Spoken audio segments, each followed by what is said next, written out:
Welcome back, everyone. Ready to dive into some Dickens? Always ready for some Dickens. Awesome. So we asked you all to send in some of your favorite excerpts from the beginning of Great Expectations. Great choice. And, well, let's just say our inboxes are overflowing. You guys are big Dickens fans. Clearly. So today we're going to be focusing on, Pip's early life, his journey, how he's sort of introduced to the idea of Great Expectations. Right, and the impact that has on him. Exactly. I mean, those early chapters really set the stage, don't they? Absolutely. Yeah. They totally do. It's incredible how much Dickens sets up just in those first few pages. We're meeting Pip, but we're also getting this, glimpse into the social forces and those relationships, those dynamics that are going to just completely shape his entire life. It's true. Like, you can practically feel that damp chill of the marshes, right? Oh, yeah. And Pip's, burning desire to escape his his pretty humble beginnings. Right. There's even this sense of foreshadowing, I think, when we meet the convict. Oh, for sure. Yeah. Yeah. I mean, remember that description Dickens uses, how he describes the marshes as just a long, black, horizontal line then? The sky, just a row of long, angry red lines and dense black lines intermixed. Oh, yeah. That's vivid.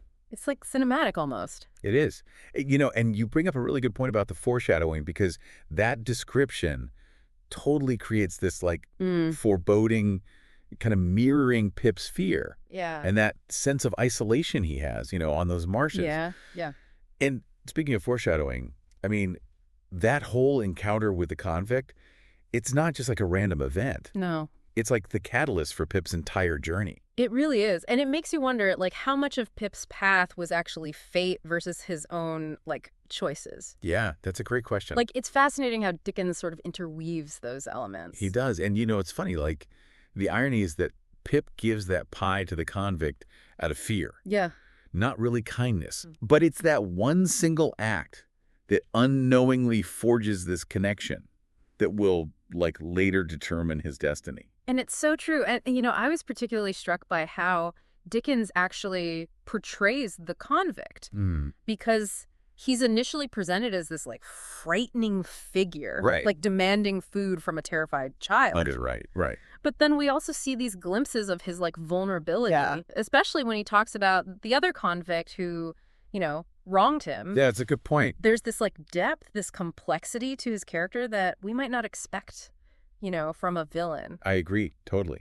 I think it's easy to sort of dismiss him as a one-dimensional bad guy. Right. But Dickens, subtly reveals his humanity throughout their interactions. And then we've got, Pip's life at the forge, which is anything but glamorous. Yeah.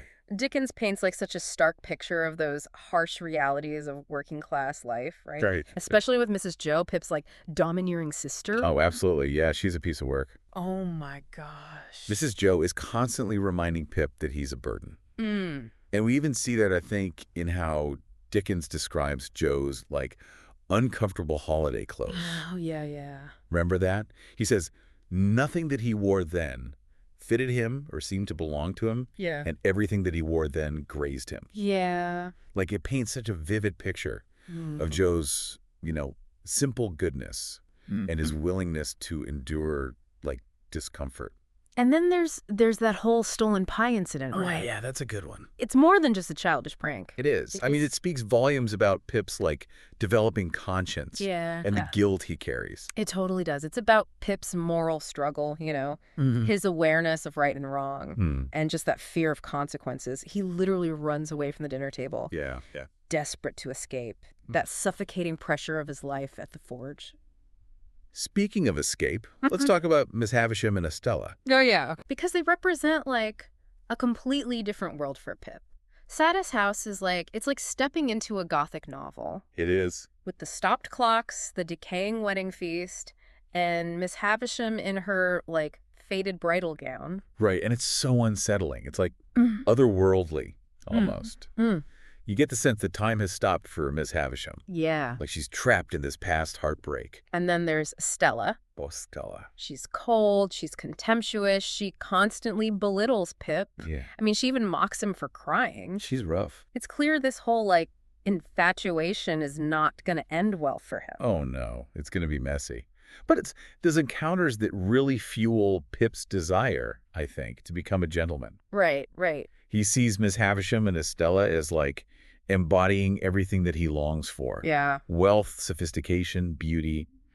He believes that transforming himself will make him worthy of her love. But isn't Pip's desire for a better life kind of understandable, though? Sure, yeah. Given his circumstances, like, Dickens isn't just presenting Pip as a snob. Right. He's critiquing that whole rigid class system that really limits opportunities for people like Pip.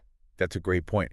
It's not just about Pip's individual ambition. Right. It's about the, societal forces that make gentlemanliness seem like the only path to, like, a fulfilling life. It's so true. And, it's interesting to contrast those scenes at Saddest House with Pip's, like, first encounter with Herbert Pocket. Oh, yeah. A fist fight over manners. Classic Dickens. Classic Dickens. So good. I love it. But that scene, I think, brilliantly introduces Herbert as Pip's, like, true friend and confidant in London. Herbert's kind, generous, and genuinely supportive. Yeah. The opposite of Drummle. Oh, totally, yeah. And Herbert also, he provides such valuable insight into Miss Havisham's past, too. He does, yeah. Doesn't he? Yeah, yeah. He helps Pip kind of understand that betrayal that turned her into that embittered recluse she is, adding, like, another layer to her character. And through Herbert, we see that Pip's, like, grand plan to become a gentleman might come with, like, a hefty price tag. Oh, yeah. Like, Herbert's attempts to help Pip manage his money responsibly Right. really foreshadow the potential downfall of Pip's, increasingly extravagant lifestyle. Absolutely. Herbert becomes, like, the voice of reason, trying to ground Pip as he gets so caught up in these great expectations. But, whether Pip listens is another matter. That's another story. Okay, now we have to talk about Wemmick, Jagger's clerk. He's such a fascinating character. Oh, he's great. A walking paradox. He is. The thing that's so intriguing about Wemmick is that dual personality. At Jagger's office, he's so dry, precise, almost like machine-like. Yeah. But then at his, like, whimsical Walworth home, the castle, he's warm, eccentric, and deeply devoted to his aged parent. That description of his home with the miniature drawbridge and cannon. Oh, I love that. It's so vivid. It's the best. It's like, it's a physical representation of his, like, compartmentalized life, right? Like, he has to separate his professional persona from his personal life. Yeah, yeah. Completely. It's so true. And that tender relationship with his father, oh, it's so heartwarming. It makes you wonder if Dickens is, like, suggesting that people like Wemmick have to create these, like, separate worlds to survive, the harsh realities of Victorian society. That's a really insightful observation. It's not just a quirky character detail. Yeah. It speaks to those, pressures and constraints of the time.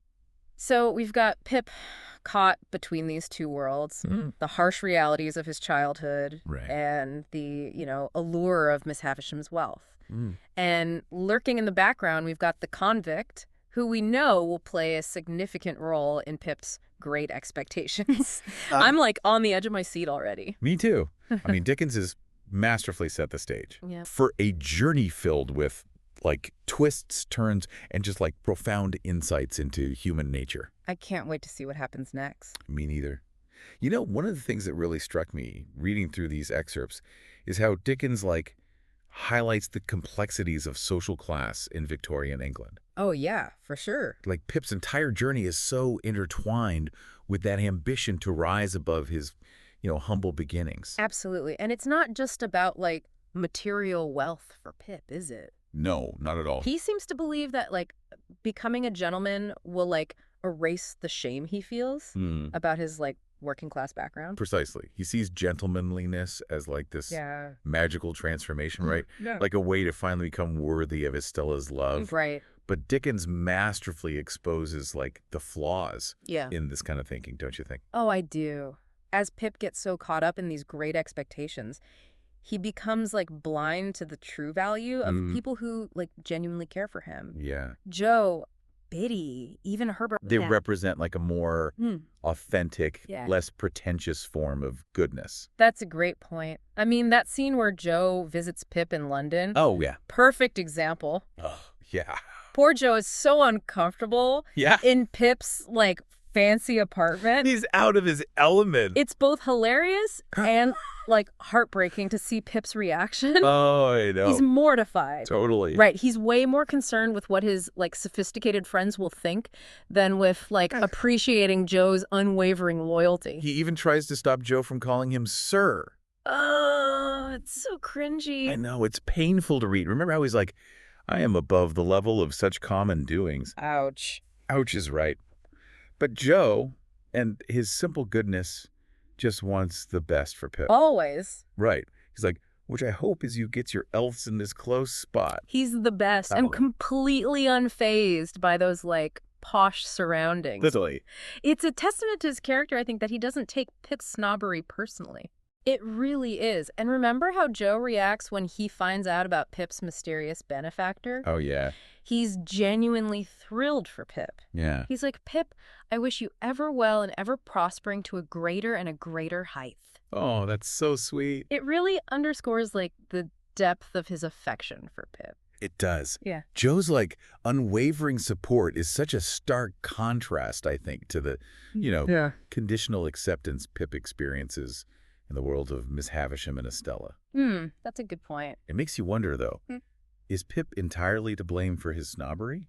Or is Dickens also kind of critiquing that rigid class system of the time? I think it's both. Like, Dickens shows how the system, pushes individuals like Pip to seek validation through, like, social climbing. Yeah. But he also shows, like, the hollowness of that pursuit. Right. Through characters like Drummle. Oh, Drummle. Right, who embody the worst aspects of the upper class. Oh, totally. Speaking of which, let's talk about Pip's benefactor, the convict. We finally learn his name is Magwitch, right? Right. And he reveals, like, a pretty harrowing past to Pip. He says, in jail and out of jail. In jail and out of jail. There, you've got it. That's my life, pretty much. Oof, that line is so stark. It's so powerful, and it encapsulates, like, the brutal realities of the criminal justice system in Dickens' time. For sure. We start to see Magwitch not just as, like, a hardened criminal, but as a victim of circumstance, a man shaped by, a life of hardship. And he shows this, like, surprising capacity for loyalty and affection, especially towards Pip. It's almost as if he's trying to, like, atone for his past by giving Pip the opportunities that he never had. It's true. I mean, he even risks his life to bring Pip those, like, 2 one-pound notes. He does. Later on, he even says, looky here, dear boy, it's best as a gentleman should not be knowed to belong to me now. Oh. He wants Pip to succeed, even if it means, like, keeping their connection a secret. Right. It's quite touching, really. It is. But there's also a tragedy to his character, wouldn't you say? His generosity ultimately puts Pip in danger. Like, it's a reminder that, good intentions don't always lead to positive outcomes. And speaking of danger, we can't forget Compayson. Oh, no, he's a bad one. He's, like, the true villain of the story. Totally. He's manipulative, ruthless, and represents, like, the dark side of ambition. He really does. He adds this layer of, like, suspense and menace to the story, right? Sure. Constantly threatening to destroy Pip's, like, newfound world. Yeah. And Pip's fear is palpable. Oh, yeah. Remember how he describes the sensation of Magwitch's breathing on his neck? Oh, gosh, yeah. He says it's like being touched in the marrow with some pungent and searching acid. That is, like, disturbing. That image is so vivid, it really conveys that sense of, like, danger and uncertainty. Yeah. That now defines Pip's life. Right. He's caught between, like, gratitude for Magwitch and fear of being exposed as, the protege of a convict. It's this moral dilemma. Yeah. That forces Pip to confront his own, like, values, priorities. Right. What's more important to him, loyalty or social standing? It's a question that, a lot of us might face in different forms throughout our lives. It's so true. And just when you think Pip might finally start to, like, see through his great expectations, right, he's pulled back into Miss Havisham's web of manipulation during that dramatic reunion at Satis House. Oh, yeah. Estella has blossomed into this, like, beautiful young woman. Right. And Pip's infatuation is just, like, reignited. Oh, it's a train wreck waiting to happen. It's such a pivotal moment. Pip is given this glimpse of the life he thinks he wants. Yeah. But at what cost? Right. Miss Havisham encourages his feelings, Yeah. telling him to love her, even if it breaks his heart. She's so intent on using Estella as a weapon I know. to, like, get revenge on men for the pain she's experienced. But it's so damaging to both Pip and Estella. It's perpetuating this cycle of, like, pain and manipulation. Exactly. And Pip is so blinded by his desire for Estella that he just fails to recognize, like, the unhealthy dynamics at play. He really does. And then we have Drummel. Ugh, I know. He's the worst. This, like, arrogant, boorish bully who, like, openly admires Estella. Right. He's such a stark contrast to Herbert. Oh, yeah. Who represents, like, a more genuine and respectful form of affection. Yeah. Drummel, like, embodies everything that's toxic about the upper class. Entitlement, cruelty, a complete lack of empathy. What? It's almost as if Dickens is, like, deliberately making him as unlikable as possible. Yeah. To highlight, like, the superficiality of what Pip is striving for. And it's interesting how Pip reacts to Drummel. Yeah. He's immediately jealous and feels the need to assert, like, his own claim on Estella. Right. Remember that line where he tells Herbert, "I whispered, Herbert, I know that lady," and added with a scarlet face, "And so do I." It's, like, so embarrassing. Oh, it's so cringy. He's trying so hard to fit in with this crowd to prove he belongs in their world. It's kind of heartbreaking, you know? Yeah. Because it shows how much Pip's values have shifted. He's no longer that, like, kind-hearted boy who befriended the convict on the marshes. Yeah. He's become so consumed by, like, social ambition, willing to compete with even his closest friend for Estella's attention. It makes you wonder if Dickens is, like, suggesting that social climbing can corrupt even the most, like, well-intentioned individuals. That's a really thought-provoking question. Right. And I think it leads us to, like, the central tragedy of Great Expectations, wouldn't you say? The thing that Pip believes will bring him happiness, wealth, status, Estella's love. Right. It's ultimately an illusion. It's all an illusion. And as we move into those later chapters, Yeah. we see the consequences of chasing those illusions. Yeah. Pip's world starts to crumble. And he's forced to confront the true cost of his great expectations. So much has happened already, and we left off with Pip's world, like, really starting to crumble. It has. Under the weight of his choices. Right. And these deceptions. Right. The stakes are just getting higher as he's trying to protect Magwitch. And that sense of danger is palpable. Absolutely. Those later chapters are filled with such a sense of urgency.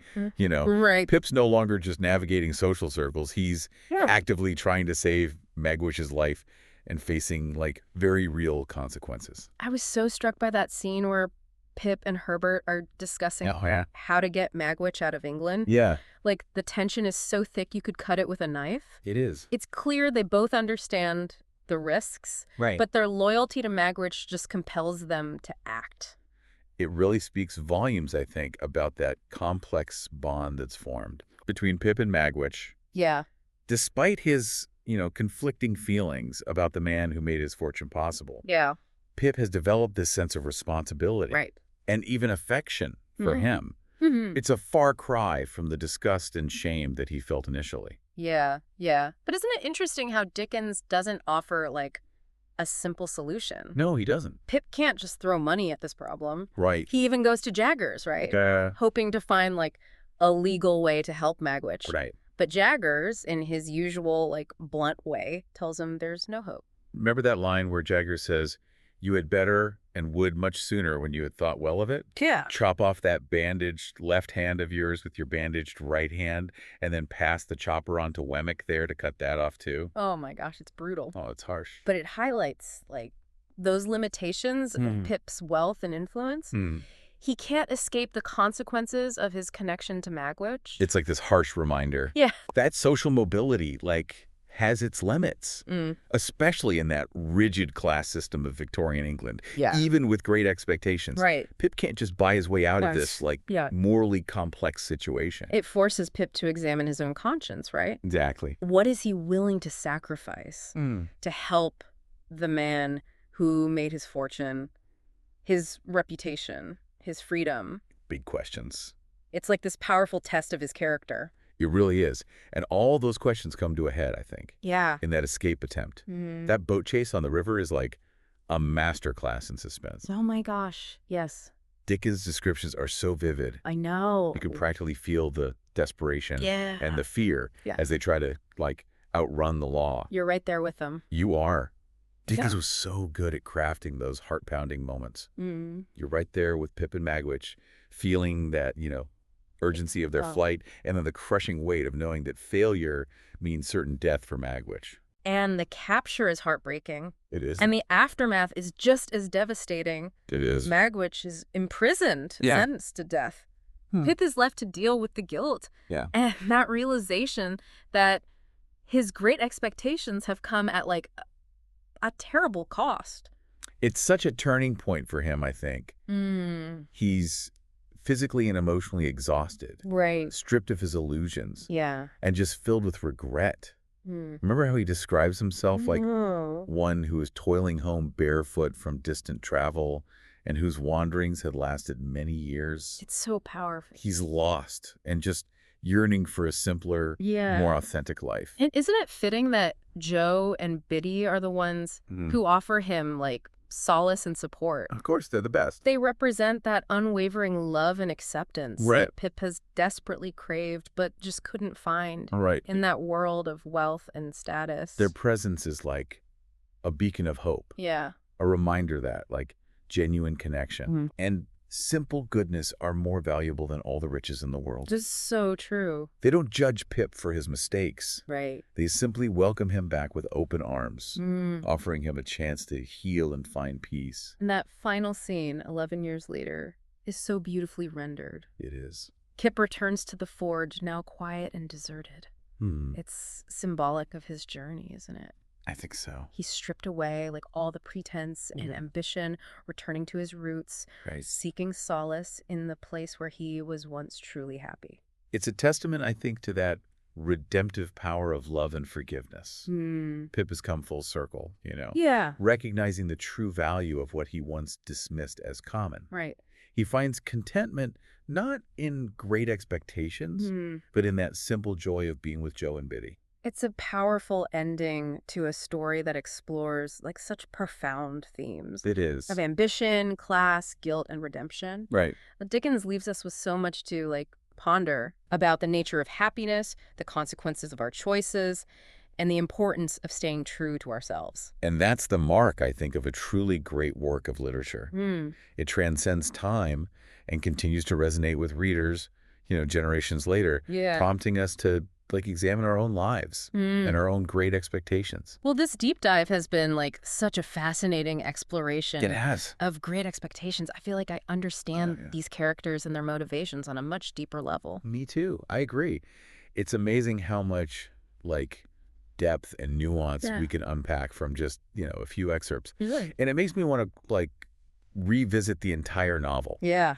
to see how those early themes kind of play out in a broader story. I'm already looking forward to our next deep dive. Me too. Until then, keep reading, keep exploring, and keep those great expectations in check. Always good advice.